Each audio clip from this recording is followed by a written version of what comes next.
Good day, folks. This is Greg Judy again at Green Pastures, and we're in England, over fairly close to Cumbria, and I'm with James Rebanks. How you doing, James? I'm doing good, thank you. We're in your sheep paddock. You just moved these sheep in here, Yep. And it looks to me like this is not sheep grass. It's too tall. It is too tall, strictly speaking. So what we're increasingly trying to do is much longer grazing, and maybe in this field we're pushing it to the limit. But there's 160 ewes and lambs in here. It's a very unusual way to farm these kind of sheep. Most people that farm them would have them on like an inch of grass. But I want quite a heavy trample over the next 3 days on here. I want as much organic matter and carbon on the surface as possible. We find ideally this would be a smaller paddock. It would be better if we'd done it in 3 paddocks really, but we find that the sheep are the best engine for trampling that we have. Yes. We get a better trample. They walk a lot. Yeah, they walk. You know, more than a cow does. I mean, look at the feed in here. Yeah, my gosh. This is like, I can't really walk to it. It's like an ocean. And It's up to my waist. And this is supposed to be some of the worst land in England that you can't do regen farming on. You can't do it on, yeah. Well, James, you were just talking under your breath kind of like what's going on across the road over here with the continuous grazing. Yeah. It turns to what? Well, this land basically goes to rushes. Which is zero feed value. Like a common rush, yeah. It's unpalatable above ground, and it copes when you get compacted soil and dead.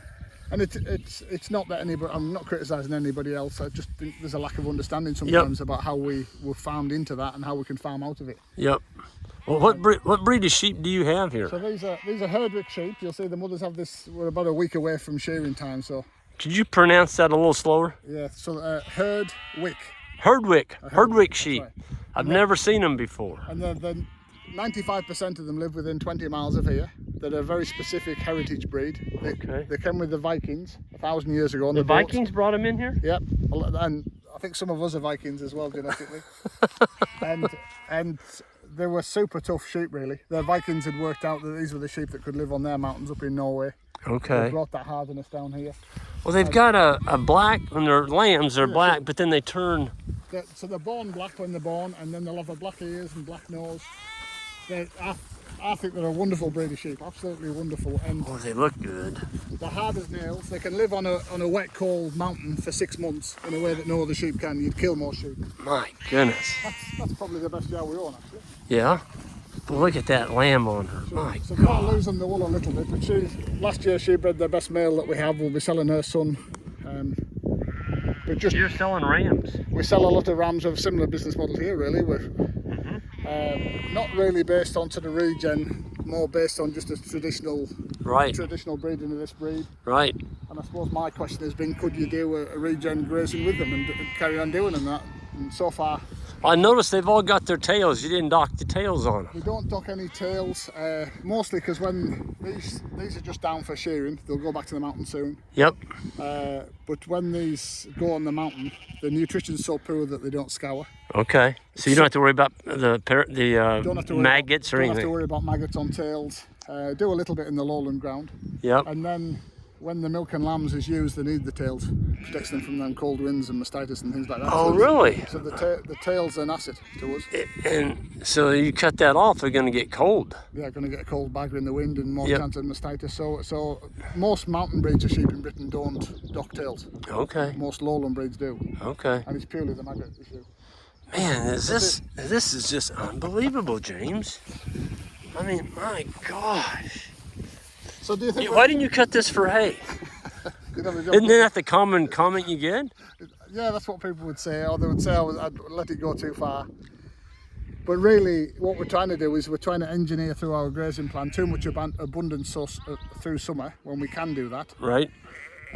Try not to be overstocked in summer, because really we're stocking for winter now on the farm. Right. And that means that through summer we are going to have some places like this, not everywhere as perfect as this, where we can grow too much, we can trample it, we can get those sort of big hits of carbon back onto these upland soils. Absolutely. And in the winter time, if you don't have to feed a bale of hay, that's money in your pocket.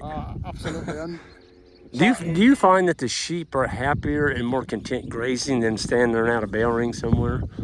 I mean, if they're out grazing. Yeah, definitely. Yeah. The sheep are definitely, this kind of sheep, definitely harder to manage than cattle behind a wire. Yes. I can see why that would be very appealing, particularly if you were starting out. I wouldn't start out right the way we have with these. Yep. But when we do want to, I mean, I've probably said already, when we want to get a really good trample on, the sheep are better than the cattle. If Yeah. I'm going to lay down a real thatch of... That's hard for people to believe because they're a smaller animal. And in this country, we've got that used to demonising sheep as a problem, and they Yep. can be a problem, Yep. set stocked in Yep. places for too long. Yep. But the idea that they might be one of the best solutions, managed in the right way, doesn't seem to... I keep telling people, but nobody wants to listen to that. I'm telling you, our sheep are the toughest animals we have on our farm, especially in the wintertime. Yeah. You know? Boy, they all look content out here. I don't know why they wouldn't be. That's right. And then we're sort of quite lucky on our farm. We're surrounded by all these old ancient oak woodlands. Yes. There should be more of that in our landscapes, they tell me, and we do our best to put them back in. Yes. Yes. So just in the far distance there, we've planted 3 acres of wood pasture, sort of silver pasture, if you like. Okay. Yep. And we only graze a little bit of cattle in the winter as a sort of stockpile reserve. Yep. So yeah. Boy, this unit right here on the back, very back, those would be her 2 twin Those lambs. are 2 twin lambs, yeah. God, look at that, guys. She is doing her job. My gosh. Those lambs must weigh 40 pounds. Another good lamb. She's from a good family, that one. Man, look at that. She's one of the best ewes we have. She's losing a wool, so she's looking a little bit scraggy at the moment. Look at how fat those lambs are. My goodness. And in terms of the sort of... And you're doing this no grain. They're not getting any grain. No, I've... what did I do? I think I used... Because I chickened out a week before lambing, I gave them 6 bags of feed just for the twins. For the twins? And then I cursed myself because I thought, you didn't need it, did you, ladies? I just bottled it. So next year we'll go to the next step and we'll eliminate any bought feed. Yep. And for me, the breakthrough on this kind of farming is, until about 4 or 5 years ago, I'd go in the house and my wife Helen and I would be panicking about the cost inputs. Right. And the other day, I turned the telly on and it was all about the cost inputs in farming. And I looked at Helen and I said, are you worried? And she said, no. And I said, no, I'm not either. For the first time in my life, we've opted out of it. Not buying feed, not buying synthetic fertiliser. Yep. All right, we might not be producing quite as much overall yield, but it's a true yield coming off our farm. That's the right. grass and the sun and the soil. That's right. And you've stepped out of a rat race that wasn't good for you.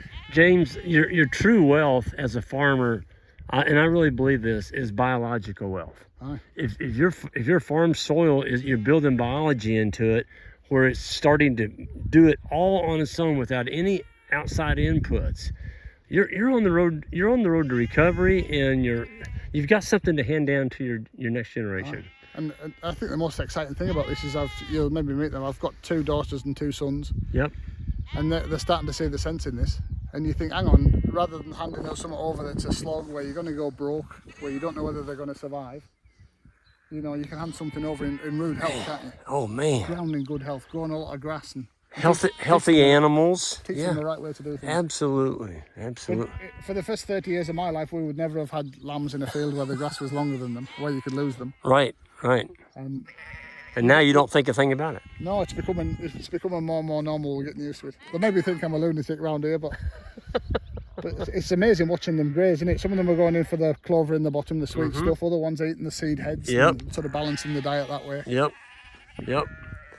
Well, I think people need to be talking about you. I mean, you really, if your neighbors aren't talking about you, James, you're not doing anything different. They'll definitely be talking about me. Well, that's good. That's good.